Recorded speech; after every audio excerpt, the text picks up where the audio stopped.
ஏங்க எனக்கு ஒரு யோசனை தோணுது. நம்ம பாப்பாவும் கவர்மெண்ட் ஸ்கூல்ல சேர்க்கலாமா? கவர்மெண்ட் ஸ்கூலா?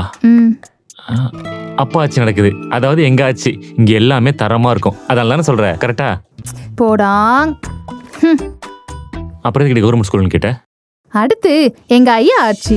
எங்க ஐயா ஆட்சியில எஜுகேஷன்ஸ்க்கு பல திட்டம் கொண்டு வந்தாங்க. ருசியான சத்துணவு.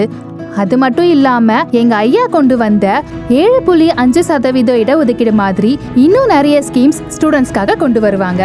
யோசிச்சு பாருங்களேன், 7 ஸ்டூடெண்ட்ஸ் மட்டும்தான் கவர்மெண்ட் ஸ்கூல்ல படிப்பாங்கன்றதை தாண்டி எல்லா ஸ்டூடெண்ட்ஸும் கவர்மெண்ட் ஸ்கூல்ல படிச்சா எப்படி இருக்கும்? ஆமால, நானும் கவர்மெண்ட் ஸ்கூல் தான். நீ இதுக்கு முன்னாடி சொன்னதெல்லாம் கூட ஓகே தான். ஆனா இது பசங்க படிப்பு சம்பந்தப்பட்ட விஷயம். எனக்கு இன்னும் நீ சொல்றது யோசிக்கலாம்னு தோணுது. பாத்தீங்களா, உங்களுக்கே புரியுது. நம்ம ஐயா ஆட்சிக்கு வந்தா எல்லாமே நல்லதாங்க நடக்கும். வழக்கமா ஒன்று சொல்லுவியா? சொல்லிடு. இது மாற்றத்துக்கான நேரம்.